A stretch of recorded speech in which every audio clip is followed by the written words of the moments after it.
Aloha. Welcome everyone on the neighbor islands as well as here on Oahu.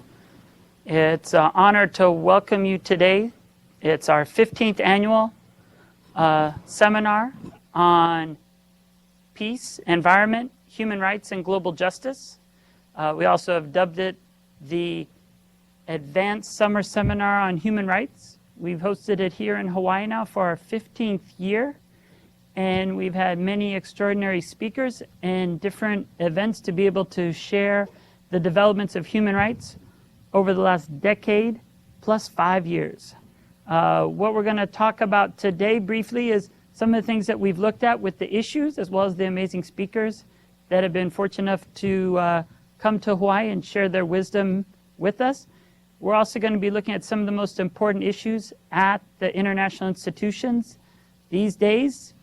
It's quite a summer with the upcoming World Conference on Indigenous Peoples, the negotiations for the Sustainable Development Goals with the Open Working Group, as well as business and human rights at the UN Human Rights Council. We had some extraordinary steps forward with the creation of a working group for a legally binding treaty on business and human rights.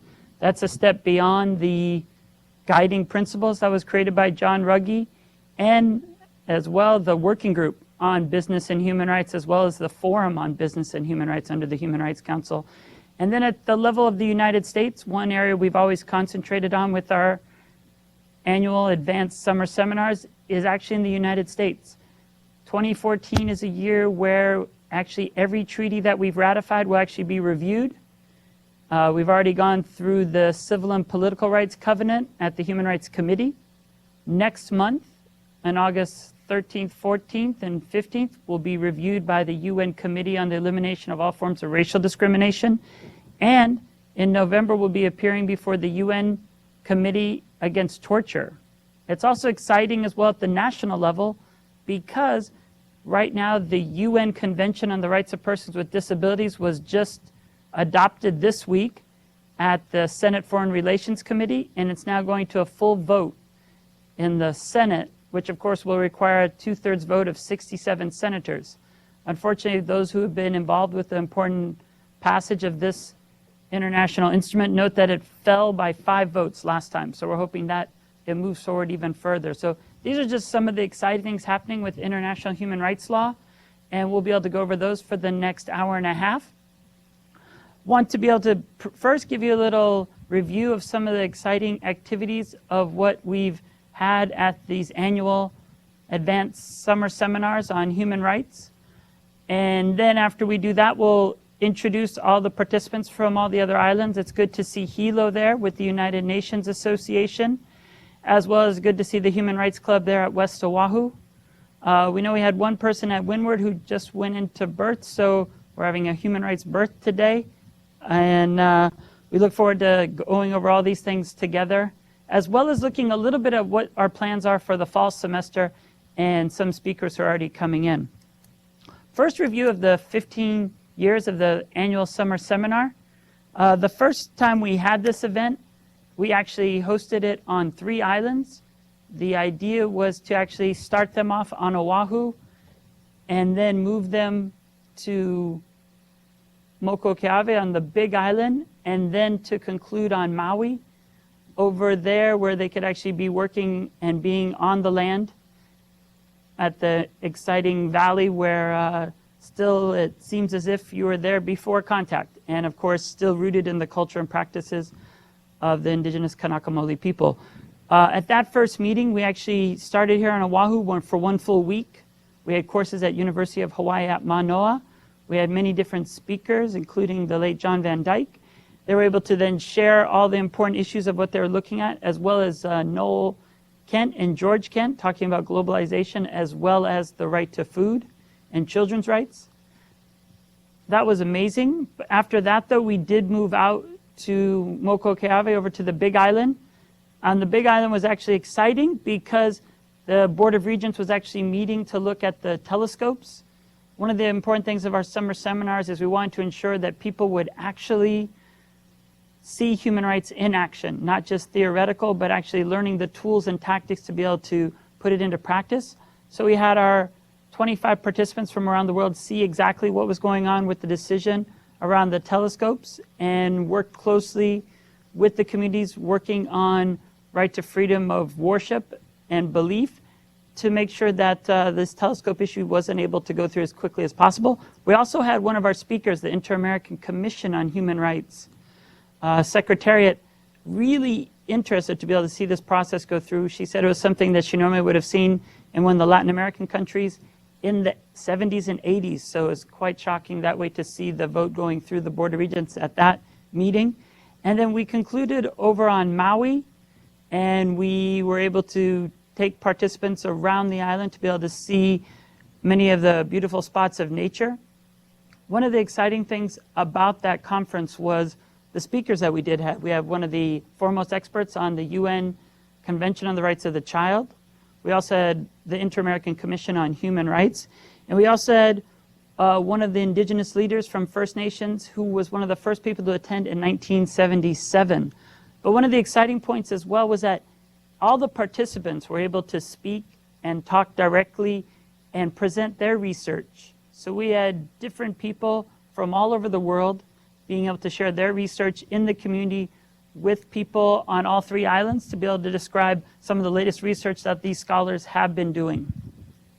The second year, we actually were focusing on the role of NGOs and people power movement. We're able to have one of the foremost experts on civil society. Actually, she ended up being the coordinator for all of civil society at the World Conference Against Racism, Xenophobia. And that was an exciting conference because we focused really on how NGOs can be better informed, better involved, and have a better impact on the international scene, but also to make a difference in our own communities. We also hosted the Office of High Commissioner for Human Rights the year after that to be able to speak directly about how the UN specialized agencies, programs, and funds operate and organize. It was the head of the Indigenous Peoples and Minorities Unit. We're able to take that speaker to all three islands to be able to share his insight about this important instrument, but also have many community forums with Indigenous peoples around the islands to look at ways forward.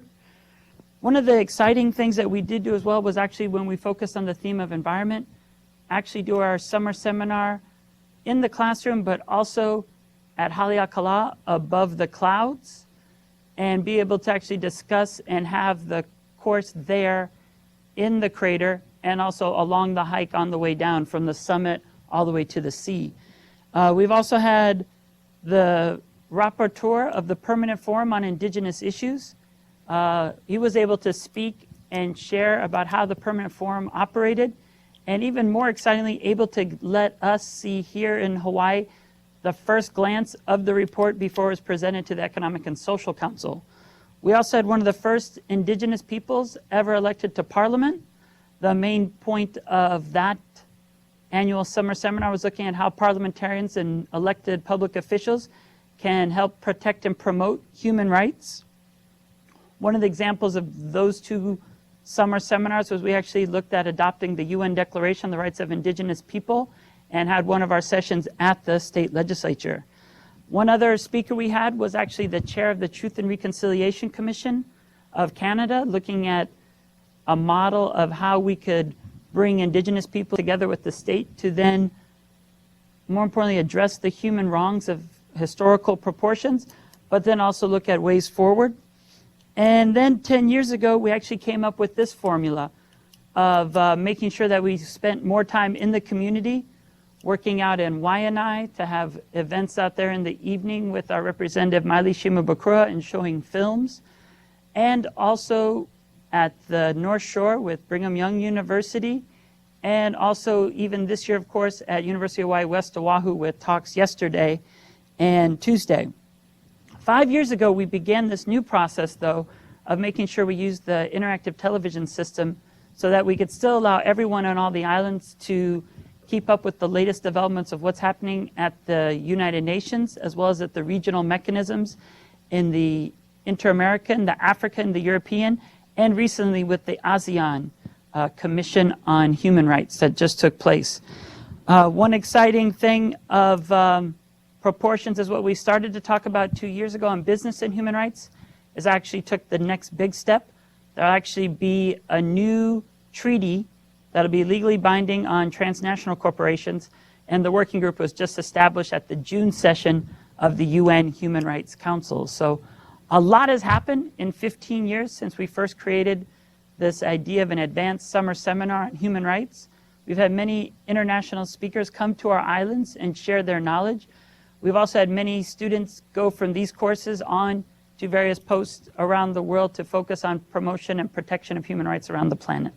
So that was just our brief introduction. What we'll mainly be covering today, one thing I already mentioned is the just business, looking at the business and human rights at the UN. The other will be looking at the UN Declaration of the Rights of Indigenous Peoples in the context of the UN World Conference on Indigenous Peoples that is coming up on September 22nd and 23rd. But another area that's quite important is the Sustainable Development Goals. So we're almost near 500 days countdown to the UN Millennium Development Goals actually being completed. What's important, though, is that many people agree the UN Millennium Development Goals didn't do enough, so they're actually looking at next steps called the post-2015 development process. There's a couple of different mechanisms that we'll go through today, but the one that's had the most public participation is the Open Working Group on Sustainable Development Goals, and we'll go through that. So we'll look at those three aspects, touch briefly upon the United States, as there's a couple of exciting things happening, and then, of course, get ready for the fall semester and maybe share some dates and times that people are interested. So first, I'll just let everyone introduce themselves, and if there's any topic they'd like to have covered more, just let us know.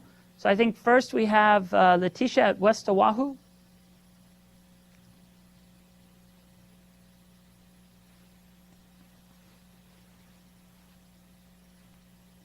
It doesn't seem like we can hear. Maybe the button's not being pushed.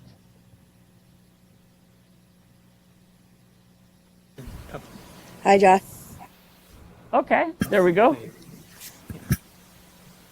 That's working. Any topics that you wanted to be covered more than others, Letitia? Actually, off the top of my head, I'd like to hear more about what happened this summer at the permanent forum on the Indigenous Peoples, if you can. Okay. I'll talk about the Permanent Forum on Indigenous Issues. Thank you, Letitia. And then going to Hilo, we have our United Nations Association chapter. I could actually say it's a good thing I actually went to the meeting this summer in Washington, D.C., and we actually launched a couple initiatives with UNA USA, and it'd be great to maybe do those as well here in Hawaii.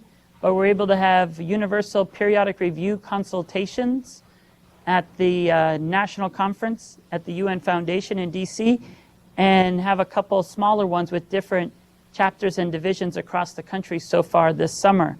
So maybe we can look at doing universal periodic review consultations in Hilo and Maui and Kauai, as well as all over Oahu as well. But let's hear from UNA USA Hawaii chapter. Okay, this is Ruth Larkin. I'm the president of our chapter, and we're looking forward to all the wonderful things that are going to be happening for the coming year. Okay. And I'm Eleanor Wolf, an old-time human rights person in Hilo. We're working on the topics for our meeting and for looking at the Millennium Goals and working for human rights. Excellent. So I saw you already have an event on climate change, and that'll be exciting. It's a very important topic that was even addressed here at the UN regarding the Sustainable Development Goals. One of the exciting things about the Sustainable Development Goals was the idea of climate change having its own standalone goal. Some people just said they'd mainstream it, but what was very important is people felt it was the challenge of this century, so it had to have its own goal. So if you look at the MDGs, as was brought up by Eleanor, There were 8 Millennium Development Goals. For the Sustainable Development Goals, what they have now, the zero draft, there's actually 17 goals. So they expanded from 8 to 17. They're hoping it's not too big and unruly, but there was negotiation process was quite extensive. I was fortunate enough to be able to participate in the 3rd open working group, as well as the 11th and the 12th and the final one that actually just concluded last week, Saturday. It went all the way Friday evening, didn't finish like it was supposed to Friday afternoon, went until 4 in the morning. They then took a nap and came back at 7 a.m. to then conclude the negotiations for the open working group, and that'll be the final open working group. Since you're interested in that, we'll start with that. We'll start with the 17 different SDGs, as they're called. Of course, this isn't the end. There'll still be a couple of important inputs. One of them will be the Secretary General, Ban Ki-moon, will make his own report describing the SDGs that will also incorporate the work of the Eminent Persons panel that he worked with, as well as Jeffery Sachs's process with the Sustainable Development Network. We'll show a brief video of some of the discussions that he's been having with the experts that he's working with. And then, of course, there's the Finance Committee that's also been meeting, and then there'll be, starting in September, an entire year of negotiations on the SDGs. But we're at least able to provide you here at the 15th Annual Summer Seminar with the latest one. So let me show you, if we can pull that up first. We will go to the computer, and let's work through this outcome document so you can at least look at them, and if I'm going through too fast, let me know, and we'll go slower. But here is the outcome document of the Open Working Group on Sustainable Development Goals. And of course, there's the introduction. So of course, this all started with the Rio conference that took place in 1992. But the updated session was the Rio Plus 20. Rio Plus 20 was important. It came up with the document, The Future We Want. And one of the goals of that was to create an open working group to create sustainable development goals. The idea was that one of the most important ones was poverty eradication, was absolutely crucial because we want to free humanity from poverty and hunger as a matter of urgency. But then also pointing out that we couldn't do that without looking at sustainable patterns of consumption and production and protecting and managing our natural resource base. So this was important to be raised as well. Another important part there was looking at including all people in the process, the children of the world, youth and future generations, and to make sure all were included without distinction. And that was a very important part of this important open working group. They also talked about the principle of common but differentiated responsibilities, because many different countries had done different things to put us in the situation that we're in today, but to point out we're all in this together. What's important about paragraph 6, if you look at that, is it's what the UN does at all their meetings. It kind of gives you a background to everything. So all of these different declarations and programs of actions set the stage for what we're going to do next with the Sustainable Development Goals. Starts out with the Rio Declaration, Agenda 21, the World Summit on Sustainable Development that took place in Johannesburg, the Small Island Developing States Conference that took place in Barbados. Of course, for many of us, it's important to note it'll take place next in Samoa early in the year. It also looked at the major UN conferences and summits in all fields, including the Millennium Declaration, the World Summit Outcome, the Monterey Consensus on International Financing and Development, and of course, the Beijing Declaration and Platform of Action focusing on women's rights.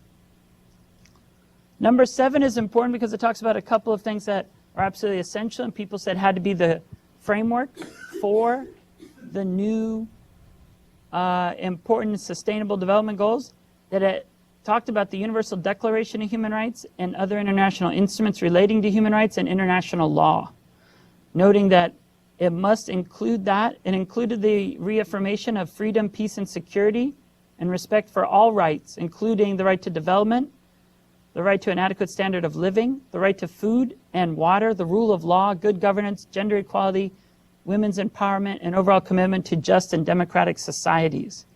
So there's some important language there, especially for countries that don't always respect human rights and don't see the connection between development and rights. Another important point was also looking at climate change, as we talked about earlier, based on UNA Hawaii's upcoming event in September. What it points out there is a couple of important points. It says, it noted with grave concern the significant gap between the aggregate effective mitigation pledges by parties in terms of global annual emissions of greenhouse gases by 2020, and aggregate emission pathways consistent with having a likely chance of holding the increase in the global average temperature below 2 or 1.5 C above pre-industrial levels. And that's the important point there, is that the UN Framework Convention on Climate Change, that's its main goal, but we had to at least include that here in this important sustainable development goals. And of course, a big point brought up by many Pacific Island states, or small island developing states as they're called, was to keep it at 1.5, because if it goes below that, it will hit a catastrophic level for small island states in Oceania, specifically Kiribati and Tuvalu. One side note before we go into paragraph 9 is that the Secretary General called for a climate summit to get governments to make their pledges to be able to mobilize support before the Peru meeting in Lima, where it's the last chance to negotiate before 2015, when they'll have the new Paris agreement that'll be binding on carbon emissions. So it's kind of an important time we're at. We really are at a year and a half out for a lot of exciting new things at the United Nations. Paragraph 9 says planet Earth and its ecosystems are our home, and actually takes into the Bolivian consideration of Mother Earth, as well as many indigenous people, as a very important space for us and our only home, and the necessity for us to live in harmony with nature. Number 10 talked about the most vulnerable countries, and in particular African countries, and to make sure we have special attention on their needs and interests. 11 talked about Rio Plus 20, focusing on sustainable development for all, focusing on social equity and protection of the environment, focusing as well on future generations, development of children to their full potential through education, as well as women's empowerment and equal employment for all. Number 12 was looking at the important issue of looking at development and talking about the mobilization of resources to make sure that people will be able to meet that. The Intergovernmental Committee of Experts on Sustainable Development Financing will be able to share their reports as well. That will be included in the final document. And then on 13, 14, and 15, some of the main things that they talked about there are looking at models and tools for each country to come up with their own national circumstances and priorities in the 3 areas of environment, economy, and social issues. Also, they talked about civil society, saying that it has to be an important part. And they talked about some of the new mechanisms. What was kind of exciting is they created a new high-level political forum. And the high-level political forum met for the second time. I was able to attend it last month. The high-level political forum will actually review every country and how they're implementing their sustainable development goals. So that's an important change. With the sustainable development goals, it's no longer just developing countries that will be reviewed. The exciting thing is that every country will be reviewed. So even the most developed countries, the ones with the highest GDP in the world, will also have their sustainable development goals reviewed. And the high-level political forum is looking at options. One of them is what we mentioned earlier, something similar to the Universal Periodic Review that exists now in the Human Rights Council. Paragraph 15 looked at the important issue to remove the obstacles to the full realization of the right of self-determination of peoples living under colonial and foreign occupation, knowing that that must be important to actually be able to be sustainable.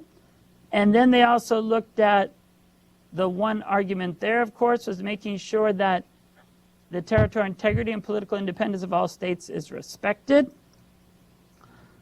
17 looked at the importance of the SDGs, but an important issue there is disaggregated data, so that people would know exactly how people are doing in all of these new 17 Sustainable Development Goals. And the important thing too is they also have targets and indicators. And that's an important thing that they looked at here for the SDGs, so that countries can actually show how they're living up to that. So here are the actual top 17 Sustainable Development Goals premiered for the first time in Hawaii. The first goal is to end poverty in all its forms everywhere. So you can see there they have a couple of targets underneath. By 2030, eradicate extreme poverty for all people everywhere, currently measured as people living on less than $1.25 a day. What they actually said with that was that they hoped that they could end poverty forever by the end of 2013, because this is from 2015 to 2030. They also looked at social protection systems at a national level that would include floors. They also looked at making sure that there are equal rights to economic resources, such as control over land, property, inheritance, natural resources, appropriate new technology, financial services, most importantly including microfinance, pointing out the important work of Muhammad Yunus in Bangladesh. Then there's also a couple other points there of significant mobilization of resources from a variety of sources through enhanced development cooperation, and then creating sound policy frameworks at national, regional, and international levels based on pro-poor and gender-sensitive development strategies to support accelerated investments. So that's SDG 1. SDG 2 was to end hunger, achieve food security, and improve nutrition and promote sustainable agriculture. So that's important even here in Hawaii. We could look at that in many different ways. What they talked about there was ending hunger, ensuring access for all to safe, nutritious, and sufficient food, ending all forms of malnutrition, doubling the agricultural productivity and incomes of small-scale food producers. There, importantly, there's a reference to Indigenous Peoples in paragraphs 2.3. And then 2.4, implement resilient agricultural practices, important for adaptation to climate change. 2.5, looking at wild species and making sure that seeds are protected. And Hilo, if you want, I can send you this at the end of the talk as well, so you don't have to take as many notes, and we could just talk. If that's better, I could see you nodding that way. And then, of course, the other aspects of looking at proper functioning of food commodity markets and their derivatives and facilitate timely access to information so that people could make sure that food price volatility doesn't continue. We saw that happen too often. But the point there is gene banks, and that's people being able to control their seeds. Number 3, ensuring healthy lives and promote well-being for all at all ages. Talking about the global maternity mortality rate to less than 70 per 100,000 live births. Ending preventable death of newborns and under 5. End the epidemic of AIDS, TB, malaria, and other waterborne diseases and communicable diseases. Reduced by 1/3 premature mortality from non-communicable diseases through prevention and treatment. And then, of course, looking at strengthening prevention and treatment for substance abuse, as well as harmful use of alcohol, having the global deaths and injuries from road traffic accidents, universal access to sexual and reproductive health care, achieving universal health coverage, and substantially reduce the number of deaths from hazardous chemicals and air, water, and soil pollution and contamination, strengthening implementation of the Framework Convention on Tobacco Control in all countries, and looking at the other important issues related to health financing and strengthening the capacity of all countries for early warning, risk reduction, and management of national and global health risks. We'll go over one more, number 4, and then if anybody has a question about any of them, Number 4 is including and ensuring inclusive and equitable equality education and promote lifelong learning. So that's something that what we consider the Advanced Summer Seminar would do is continuing lifelong learning, but that all girls and boys complete free, equitable, and quality primary and secondary education, leading to relevant and effective learning outcomes. All girls and boys have access to early childhood development, care, and pre-primary education, one of the important things that was happening here in Hawaii and mentioned in the campaign for governor. To ensure equal access for all women and men to affordable, quality, technical, vocational, and tertiary education, including university, something that students are raising here, especially with the important increase in education and the difficulty of students to meet that. Also talking about relevant skills for employment, decent jobs, and entrepreneurship. Eliminate gender disparities is raised as well. And of course, looking at learners acquire knowledge and skills need to promote sustainable development. We know we don't teach that enough, and that's one of the reasons, of course, why we have our summer seminar, but also to look at teaching sustainable development, sustainable lifestyles, human rights, gender equality, promotion of a culture of peace and nonviolence, global citizenship and appreciation of cultural diversity and of culture's contribution to sustainable development. And then the last one is looking at supply of qualified teachers through international cooperation for teaching, training, in developing countries. And so that's our first 4. Any comments on the first 4 so far? Any questions? Boy. That's too much. We got to study it. It is a lot, but the good news is at least we're looking at now, and then I can admit during the MDGs, we were basically finding out about them, and governments were deciding, and then we were trying to figure out campaigns around the Millennium Development Goals. I remember when they first came out and learning them, and one of the important things, and one of the things we did here at Earth Day was actually, there's a website called World We Want, and what we've been doing is actually giving lectures and talks, and then having people going to the website and voting on their top 6 priorities.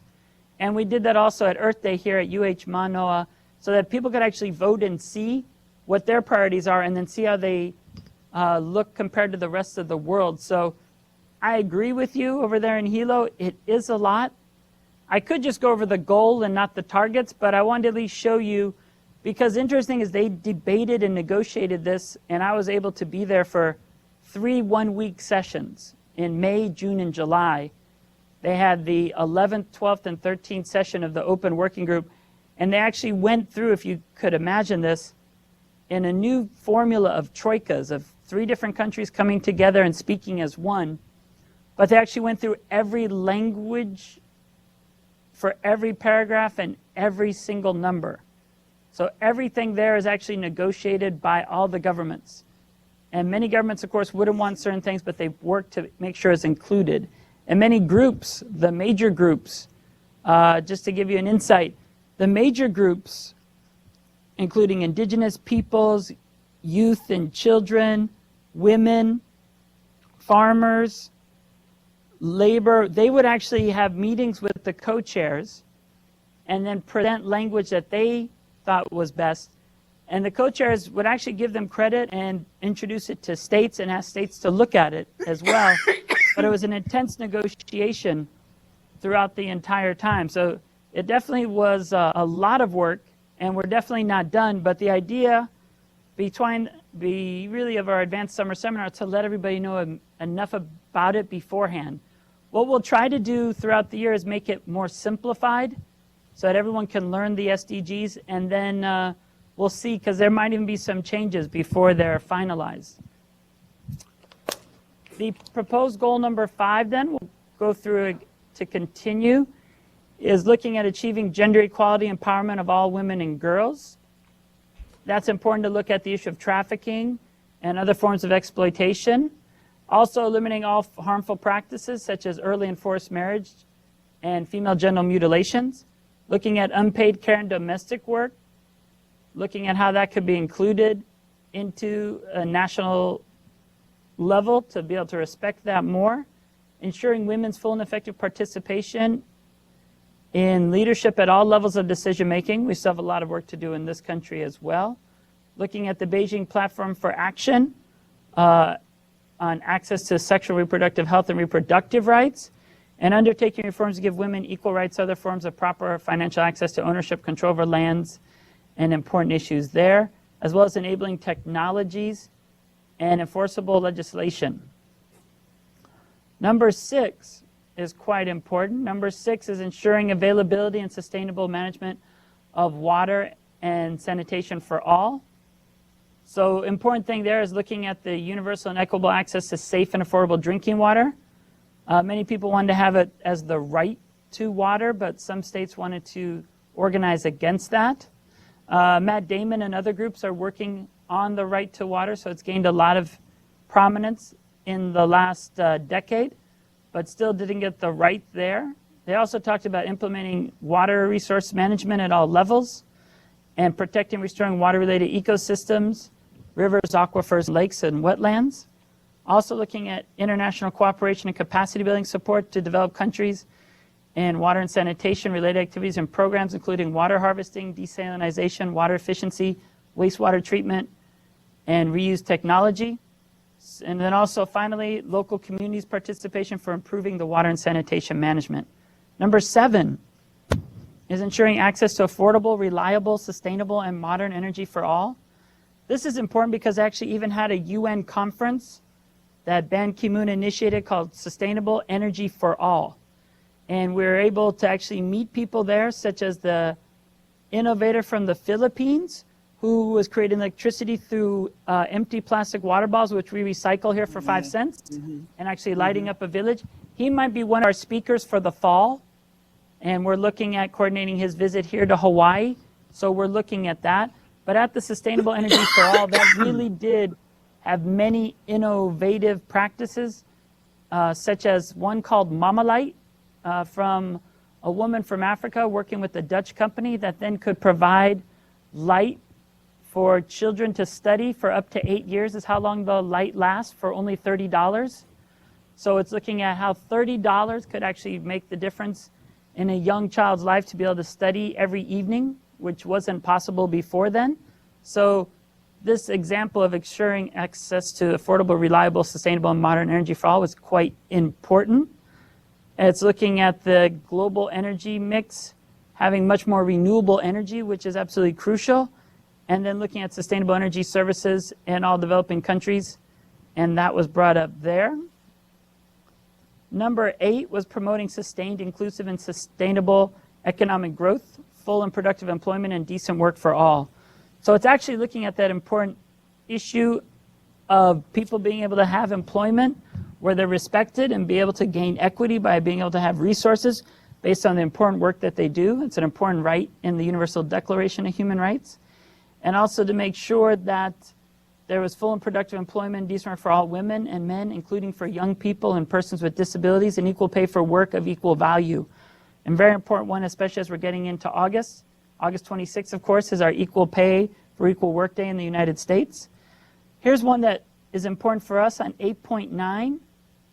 It says to actually devise and implement policies, promote sustainable tourism, which creates jobs, promotes local culture and products. That would be important for us to look at how we're doing development and tourism here in Hawaii, and of course come up with alternative models that then the state should get behind, as well as the country, to actually be able to make sure we meet up with that number of Sustainable Development Goal number 8 and that target. Number 9 is building resilient infrastructure, promoting inclusive and sustainable industrialization, and foster innovation. So for some people this was controversial because industrialization seemed to get us to the problem that we have today.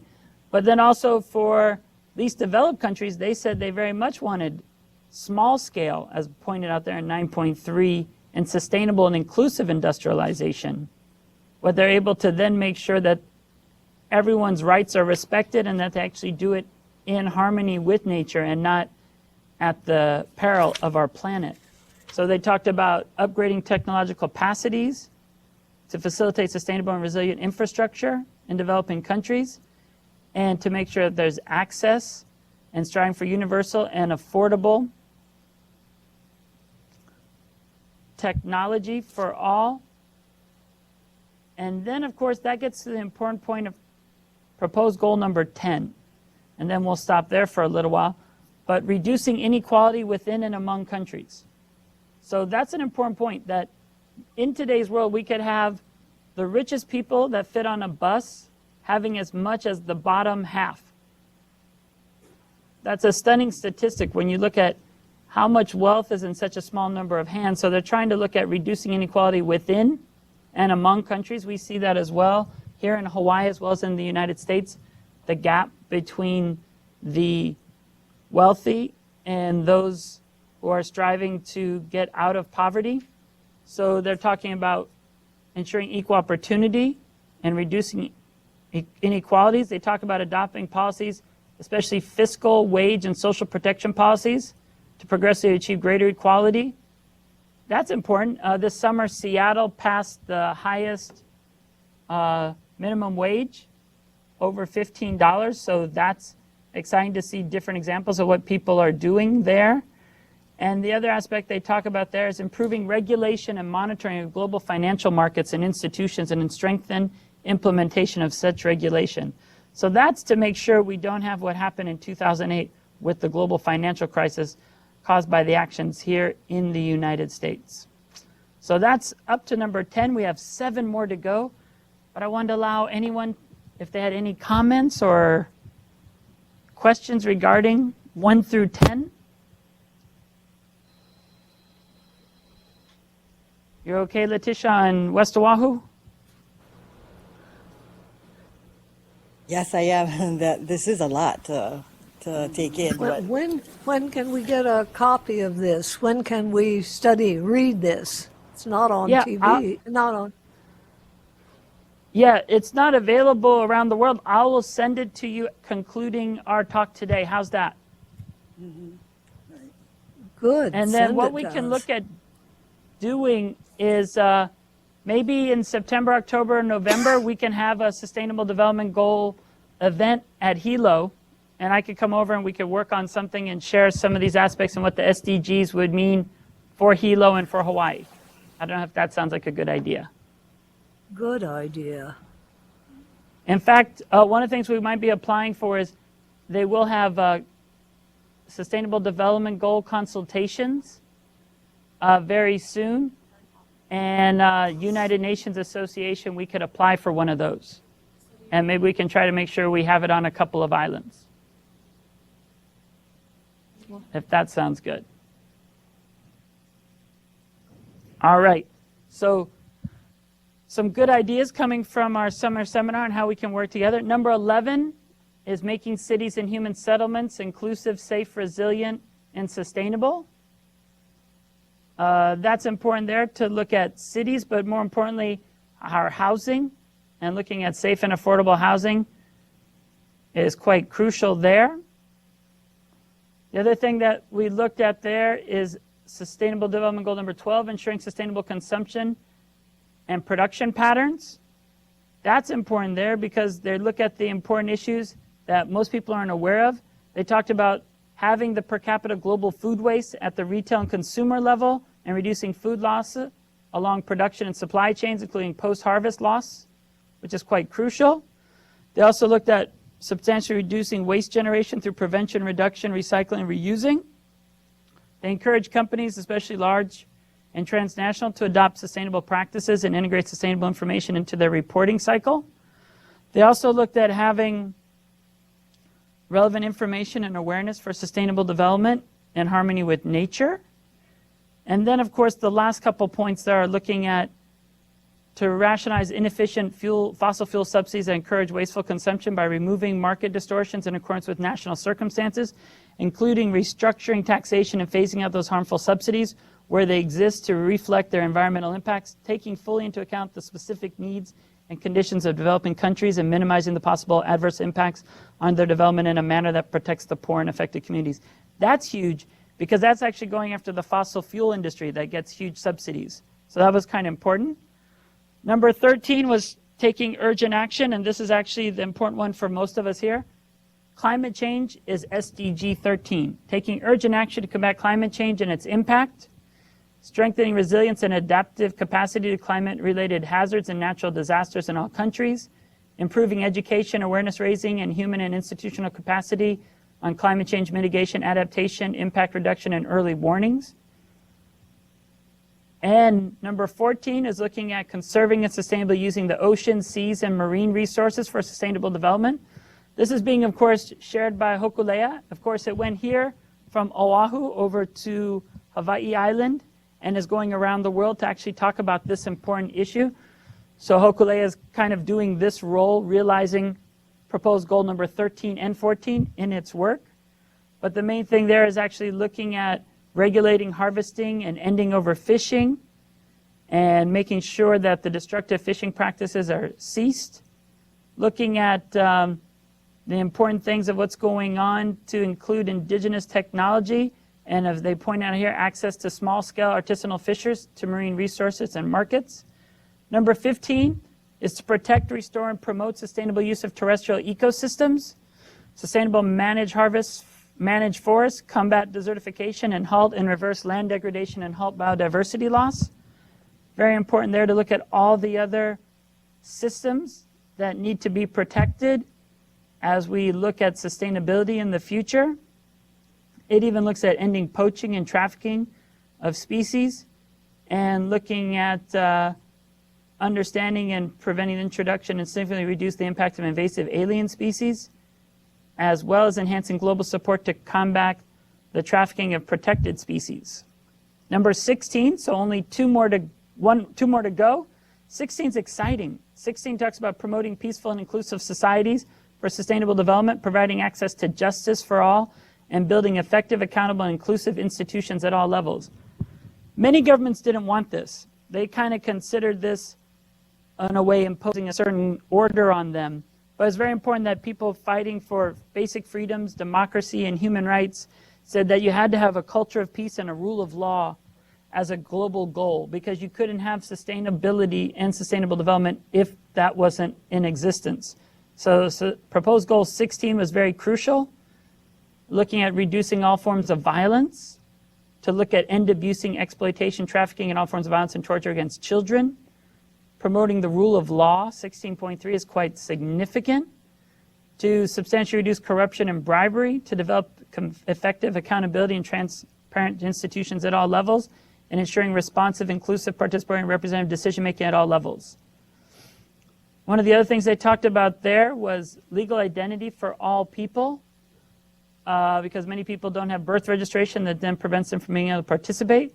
National institutions, such as national human rights institutions based on the Paris Principles, was also important. And then non-discriminatory laws and policies. And finally, number 17 looks a lot like number 8 of the Millennium Development Goals, except stronger.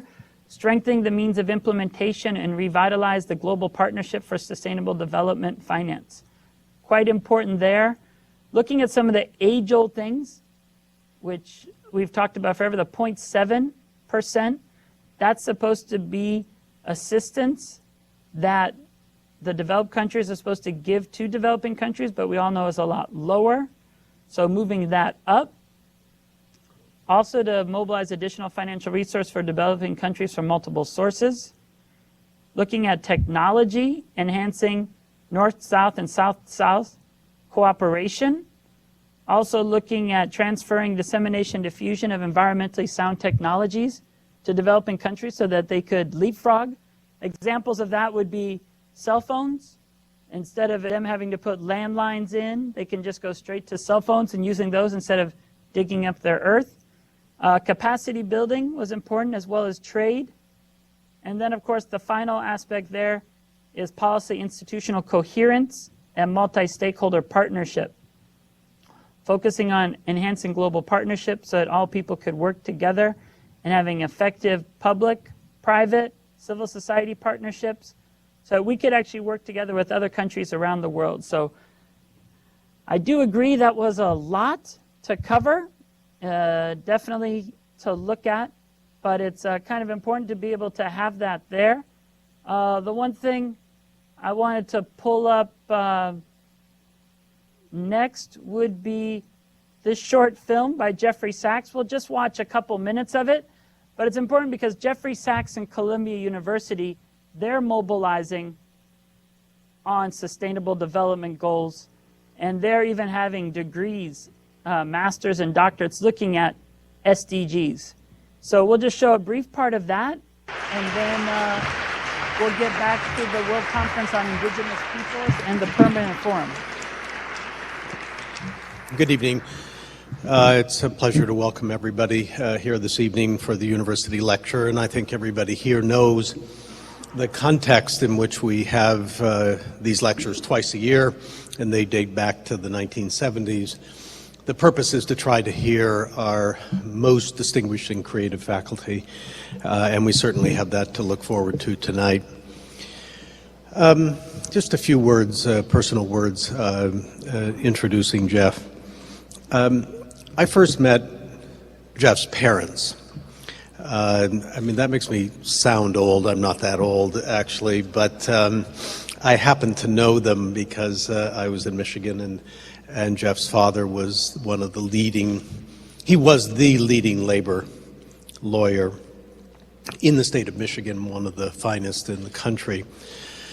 And his wife and Jeff's mother, wonderful, wonderful person, and I would meet them periodically.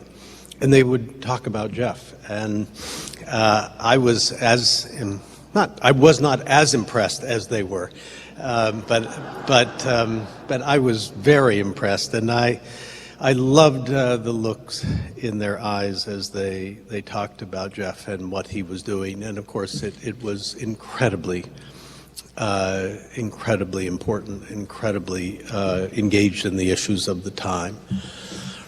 I then came to Columbia in 2001, 2002, and one of the first things I was involved with was recruiting Jeff to come here to Columbia. And that was a pleasure. And then we traveled together, and Jean and Sonia and I spent time in Bangladesh and in Africa and India and other places, and I really was able to see Jeff's work firsthand. And of course, enjoying and learning from Sonia was also part of that process, a physician in her own right and a great partner, substantively as well as personally. Jeff took over the Earth Institute and really made the Earth Institute. Underneath this term, the Earth Institute, are these stunning parts of the university, and I'm thinking in particular of Lamont Doherty and the great work that has happened there over the decades on study of the oceans and the Earth. And Jeff brought to that, and the Mailman School of Public Health and other parts of the university, seas and elsewhere, a kind of galvanizing force that he is almost uniquely capable of bringing, and was able to marry the work being done on technology and science and earth sciences and health, medicine, with policy and with implementation.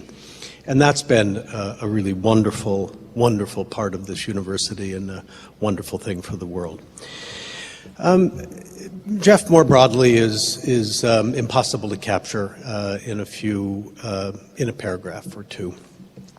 The world, of course, is incredibly complicated and seems to get more complicated by the decade. Certainly, if you look over the course of your life, I mean, you see a couple of billion people having access to human knowledge, awareness. You see the revolutions that causes. You see governments trying to respond to that, sometimes repressively, sometimes helplessly, because they're really not capable and equipped to do that. And then religion begins to fill voids, and that can be good and it can be bad and dangerous. And you see all of this playing out in a world in which we really have to figure out very, very big and important issues. And Jeff is part of that, and he has made us conscious of this, made us more and more aware of it.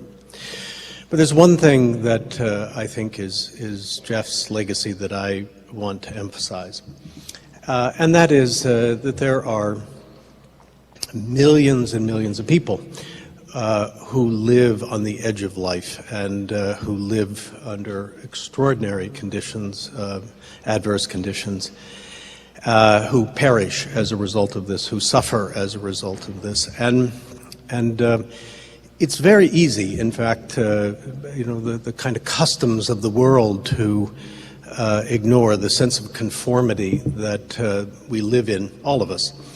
And it's Jeff who constantly says the world need not be that way. And in so many ways, from his scholarship to his policymaking to his personal appeals to his own work, forever is saying to us and to the world, things really can be different. There are some people, George Orwell, I remember some point in my life reading all of George Orwell, and it was one powerful moment when the question was asked of him, what will it take to eliminate poverty? And I think he said, if I remember correctly, it's just when people want to end poverty.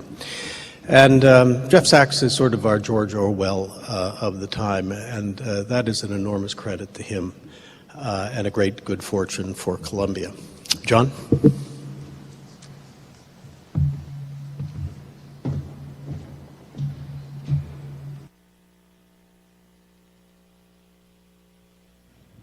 So that is just a brief introduction to the work of Jeffery Sachs.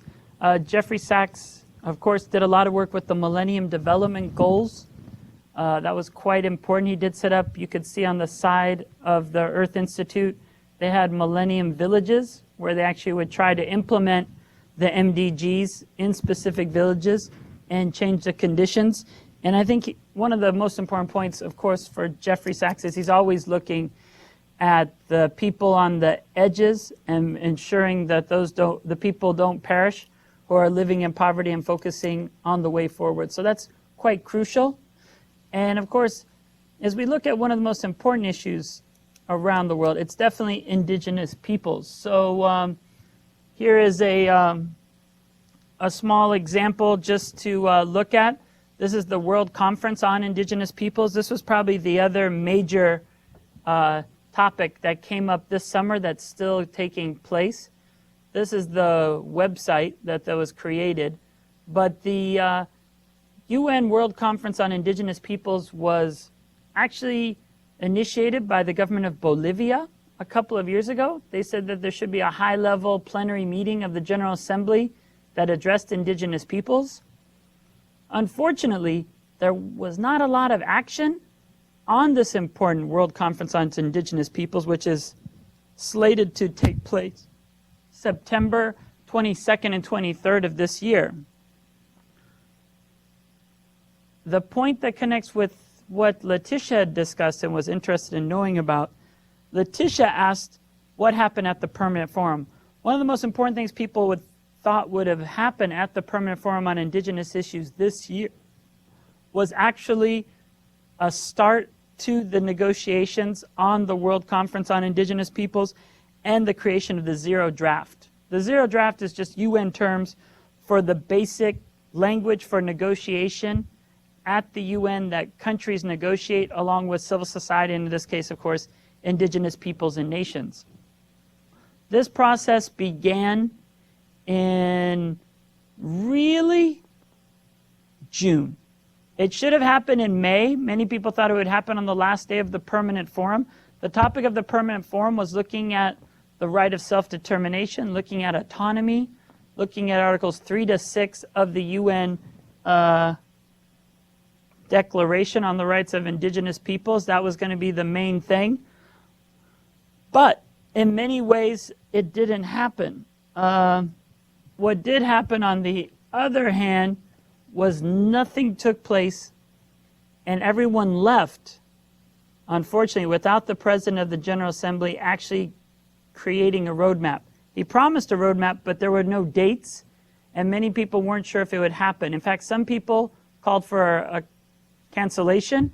Other people requested a postponement.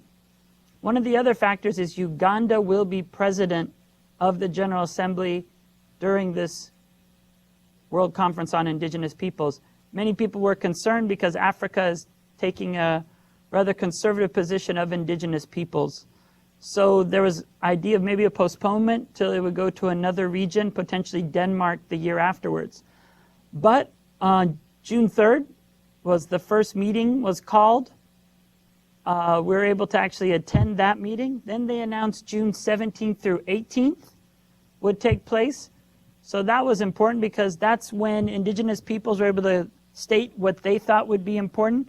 And most of it really came from this World Conference. I'll just show you some of the different aspects of the World Conference.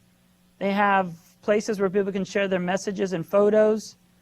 They also have important video galleries giving updated information and what people can do. So it's kind of important to look at, and it's exciting to see what has happened. Before this Alta meeting that took place last summer, there were regional meetings in all 7 regions of the world. The Pacific one was held in March with Les Melzer here in Australia. Then they met in June of last year in Alta. It's important to talk about Alta because from Alta is where they came up with the main document for Indigenous peoples around the world that they wanted to be the foundation of the negotiations. So that's been taking place in a good way and moving forward. What I'll do is show you what was the result of 2 negotiations. The first meeting was the 17th and 18th. From that meeting, they actually had many Indigenous peoples from all the regions come together. They shared their positions. From their positions, and also based on what government said, they came up with a 0 draft. And then just on July 16th was the second round of consultations. And then they just announced today, August 18th and 19th will be the final round of negotiations. And that final round of negotiations will take place during that time period on the 18th and 19th. And then the 0 draft document, which I'll show you, will be amended. And then that will be the foundation for the actual adoption at the UN. So just going to show you and share with you here the 0 draft and what existed. This is what they came up with so far. Of course, this will change, but this is the language that exists. There are actually 39 paragraphs. We won't go through them as long as we did on the SDGs. The SDG goals were a little bit more significant. These might change. But what's important is that there's a couple of new ideas that did come out. Some of the ideas are tools to implement the Declaration on the Rights of Indigenous Peoples, a potential optional protocol that would be established, and even an enhancement of the expert mechanism on the rights of Indigenous peoples, the MRIP, to be able to actually review cases of how the Declaration is being implemented. Also, the idea of Indigenous nations, such as the Navajo Nation and other Indigenous peoples, to be able to participate as observer nations. So that would be new. And the other aspect is that Indigenous peoples would even have an Undersecretary General right underneath Kofi Annan that would have a position of actually making sure that Indigenous peoples' rights is mainstreamed throughout the UN. So that's kind of important there. We'll go through some of the articles. First one was looking at the advancement of Indigenous peoples under the UN Declaration on the Rights of Indigenous Peoples, and they recognize it as the minimum standard, which is quite important for Indigenous peoples. Looking also at the major achievements of the Permanent Forum. That's important. The creation of the Permanent Forum was significant. The expert mechanism on the rights of Indigenous peoples is significant. And also the creation of the Special Rapporteur on the Rights of Indigenous Peoples to make sure those work. And then, of course, non-discrimination, that Indigenous peoples are not discriminated against in any way.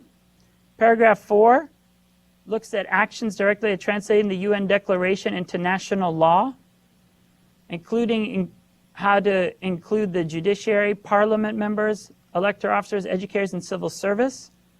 harmonizing national constitutions and legislation to recognize the rights of indigenous peoples, as in the UN Declaration. Also ratification of ILO Convention 169 on indigenous peoples. ILO Convention 169 is important because it's the oldest UN agency, dating back to 1919, and has looked at indigenous peoples since the 1920s, when it looked at exploitative practices in silver mines in Latin and South America. An important thing here is calling for national action plans to be developed under number 7. Number 8, that their justice mechanisms can be included in dispute resolution and harmonious relationships between indigenous and with the countries they find themselves in, as well as making sure it aligns with international standards. Committing to coordination and dialogue with indigenous peoples' justice institutions, and to include that for justice awareness campaigns. Empower indigenous peoples to more effectively address the forms of violence against indigenous women, youth, and children, particularly looking at sexual and domestic violence, trafficking, and violence related to extractive industries. This was brought up by the Special Rapporteur, Jim Anaya, in many of his reports, as well as at the recent Forum on Business and Human Rights. The commit to work with free, prior, informed consent of indigenous peoples, which is absolutely crucial there, and looking at disaggregated data, which is also brought up under the SDGs. Looking at the issue of public policy. Develop fair, transparent, effective mechanisms with indigenous people for repatriation of ceremonial objects and remains. To request that the Human Rights Council improves the implementation of the UN Declaration on the Rights of Indigenous Peoples. Number 14 talks about encouraging treaty bodies. So we talked briefly about treaty bodies in the beginning of today. The U.S. has only ratified 3. The ICCPR on civil and political rights, the CERD on racial discrimination, and the CAT on torture. And this is important that they would ask the declaration be included in the deliberation of all those instruments, as well as the other 7 that exist. The UN to have national and regional consultations with the UN Development Group guidelines for indigenous peoples. To recall the General Assembly resolution on national institutions, talking about the Paris principles, to have national human rights institutions that recognize indigenous people. And then here's an important point. Request the Secretary General with support of the UN Interagency Support Group for Indigenous Issues and with indigenous peoples, member states, to develop a system-wide action plan on the following issues: eradicating poverty, violence against indigenous women, communication, health and education, occupation and livelihoods, data disaggregation, establishment of national level interagency support groups, indigenous persons with disability, good governance and access to justice, strengthening human rights protection mechanisms. And this is where they call the appointment of a high representative for indigenous peoples to be appointed by the Secretary General. Also, even the idea of creating a new special rapporteur on violence against women, focusing on indigenous women and children. Then they also looked at promoting indigenous participation, and that's the one there about indigenous, right here, the participation of indigenous peoples' governments at the UN. Then, of course, the other aspect is looking at a human development report of UNDP that would actually look at indigenous peoples and include them. This is important because in many places, indigenous peoples aren't included because, such as the United States and Canada, development really looks at developing countries and doesn't look at the other countries. So that's quite important there. The other point that's brought up there is to look at the idea of recognizing indigenous peoples' laws and traditions and customs and land tenure systems. The important point here is free, prior, and informed consent of indigenous peoples to be included there, as well as traditional subsistence activities and food security. Consultation mechanisms with human rights standards for free, prior, and informed consent regarding land. Committee to examine and cooperate with indigenous peoples on important issues of international law, still with free, prior, and informed consent. And in 26 is affirming and recognize the right to protection, preservation, and restitution of sacred places, sites, and cultural landscapes. So all these very important to Hawaii. Last one, 27, is to commit to promote the development of review mechanisms and protocols to ensure that the private sector upholds principles of good governance. That, of course, is looking here at businesses and making sure that businesses are also part of that. Going back to 28, due consideration to Indigenous peoples in the post-2015 development agenda, which we just went over thoroughly, so we don't have to go through that or wonder what that is under 28. And then if you're going down here to 29, the main point there is recognizing the experience of Indigenous peoples and how that, of course, can be helpful when looking at the post-2015. In fact, in many ways, if you're trying to be sustainable, to not include Indigenous models would really miss the point, because they have one of the only examples of living sustainably for millennia. Then recognizing Indigenous peoples' traditional knowledge and strategies, as well as manifestation of their sciences and cultures, and maintaining resilience would be important here, especially for climate change prevention, adaptation, and mitigation. Then they talked about full, effective, equal participation of Indigenous peoples in education, health, and well-being. Reaffirming the Indigenous youth to focus on future generations. Number 33 is important, especially for people in Hilo, with Paokaloa maybe, and other issues here with Makua on Oahu. Urging member states to cease militarization of lands, territories, waters, and oceans of Indigenous peoples and initiate processes to demilitarize these areas. Kind of important there. Other areas, it's more important where Indigenous are dragged into the conflict, to making sure that they're not pulled into the armed conflicts that take place around the world. Then they called on paragraph 34 for a third decade. 35 asked for the third decade to be worked with the High Representative that was being proposed. 36 was asking states to contribute to the UN Voluntary Fund. 37 was requesting the Secretary General to talk about progress and an outcome and to share that in 2015. 38 was requesting the General Assembly to include a specific focus on Indigenous peoples in its final report on the MDGs, which we talked about, the Millennium Development Goals, and then asking for Secretary General to report to the 70th session on the progress towards implementation of this document. So that there is something that I know Letitia at West Oahu was interested in, was knowing how that was going and what was going on. So this is the draft resolution as it is now. It will be reviewed again, of course. It's not complete. It will look at maybe one more time being reviewed and changed. So that's that. Those are some of the aspects. Any questions, Letitia or Hilo, about the different instrument? What will happen is on the 17th and 18th the 18th and 19th of August, there'll be 2 more days of negotiation. What people will do is actually make points to actually change that, and then that will be the final aspect. Then from the 18th and 19th of August, there'll be 1 month till the 22nd, 23rd. And the goal is hopefully that the states and Indigenous peoples will come to an agreement, and there'll be a document that will look like this one that will be adopted on the 23rd of September. As it is right now, there's 2 governments and 2 Indigenous peoples that are chairing this process to advise the President of the General Assembly. Les Mauser from Australia, from the Gabi Gabi people, as well as Myrna Cunningham, a physician from Central America. They are the Indigenous representatives. They are helping to draft the final document with the governments of Liberia and Slovenia. So those 4 are in charge of this final document.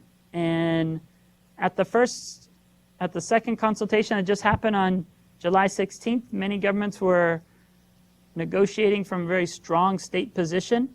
and we'll see what happens in the next phase. That'll just happen next month. We'll try to give an update in our 7th session, our 7th season of our Human Rights Sustainability Campus Community Dialogues. But that's just an update from that. I hope that's helpful for everyone there. And that's that. We'll now go to just maybe talking a little bit about or answering any questions. Any questions, Letitia, about the first part there of the World Conference and the Permanent Forum?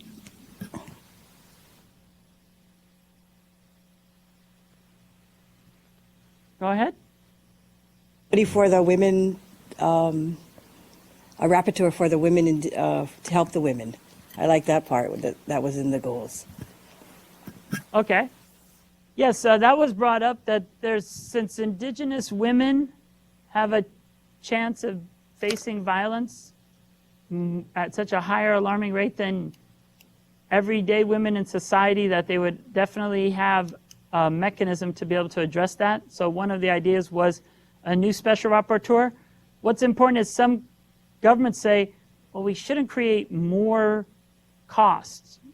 What's important is we already have a special rapporteur on Indigenous peoples, so maybe just the mandate of the special rapporteur could make sure that it includes violence against women and children.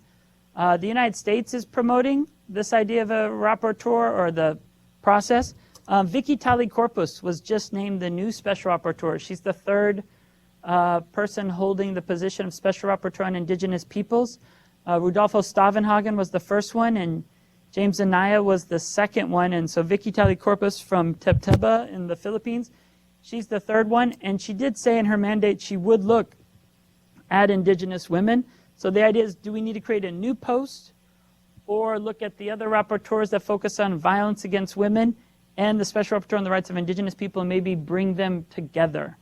So these are some of the things that that we could look at or talk about. So that's what we're kind of going with from there. Thank you. No problem. Joshua, what Yes. kinds of things did you say were discussed at that meeting that you went to at the United Nations? What was that? What kinds of things did you say were being discussed at that UNA meeting that you went to? Or you could Good email point. me. You could email me if you want I think, to. No. Yeah. I think it's absolutely important. So the UNA USA does meet in Washington, D.C. every year in the summer. So it was important to go to that. So I was actually there, and we did an event focusing on what we'll talk about a lot in the next year, the Universal Periodic Review. So what we did was we had a Universal Periodic Review consultation where the U.S. State Department showed up and made a statement, and then we broke into 4 different groups looking at important issues in the United States, and then had UNA USA members actually coming up with the initial drafts of a UPR stakeholder report.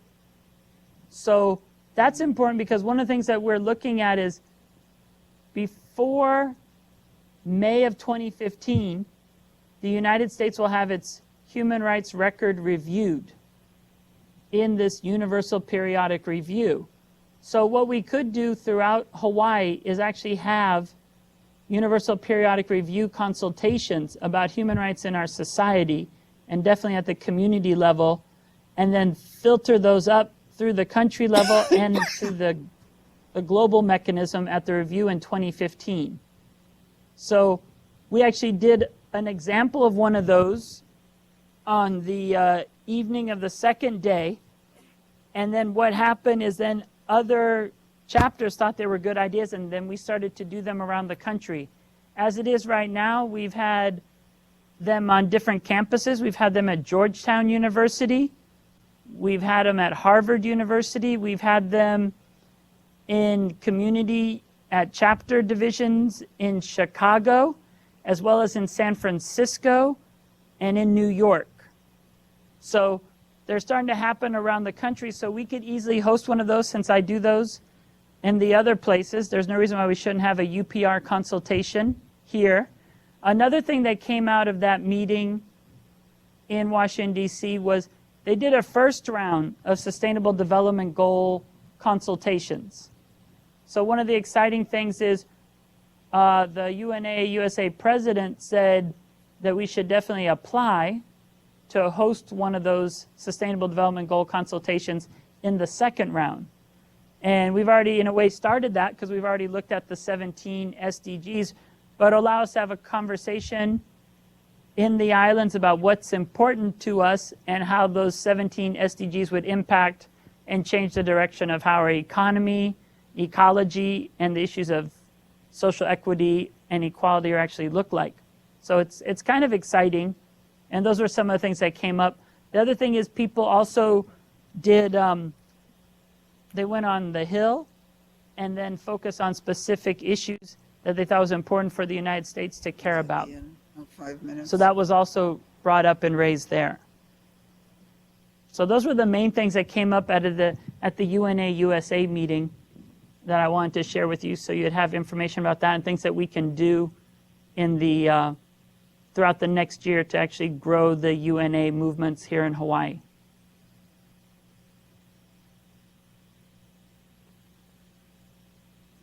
Okay, so looks like we're getting ready to wrap up. One thing I did want to share, though, was the business and human rights. Business and human rights, kind of important. Business and human rights will actually have a brand new mechanism building on the guiding principles. That was the forum, as well as the working group that visits different countries. There's actually going to be a working group of governments, and it was actually spearheaded by Ecuador and South Africa, to have a binding treaty on businesses and human rights. So it will take some time, but they're actually looking at a treaty, which then, of course, would have a mechanism to report on human rights. And that's important because if you're looking at what business and human rights is focusing on, it's that there's protection, looking at the important things of what states would do, that businesses, of course, have a responsibility, and that people who are impacted have, of course, a remedy. So it's looking at states protecting, businesses really respecting human rights, and that people impacted have a remedy. And these are the three elements of this business and human rights guiding principles that we'll be able to look at for a while in the future, because it'll definitely come up more and more. So I know we only have 2 minutes left, but if there's any final points. The other thing that does come up is the U.S. review. So they'll be at the Committee on the Elimination of All Forms of Racial Discrimination in August. We'll share some insights on that. And then the Committee Against Torture in November. But around September is when we turn in stakeholder reports. So we'll talk about that as well. So there's a lot to share, and it's definitely been an exciting summer at the United Nations. I'm glad we're able to share with you on this 15th annual Advanced Summer Seminar on human rights, to be able to talk about the important issues of peace, environment, human rights, and global justice. So I want to thank everyone for that. And we'll look forward to seeing everyone in September. And let's start sending emails around. I know we already have a couple of speakers. We'll have an Indigenous woman from Ryukyu from Okinawa. And we'll also have one of the founders of Indigenous Peoples Documentation Center from Geneva, and potentially the speaker from the Philippines on renewable energy. So we do have an exciting remaining part of 2014, and look forward to visiting Hilo and working together with all the neighbor islands to make sure that we can promote a culture of peace and rule of law here in Hawaii. So I guess we'll talk to everyone later. What we're going to do today is we'll actually have our final event at the ING Cafe. It'll be closing today. It was a good public space to meet at. We used to bring home all the information from the Rio Plus 20 Summit, as well as the new working group on business and human rights and the forum there. So the ING, now Capital Cafe, will close down, so we'll have to find a new public space to be able to share information.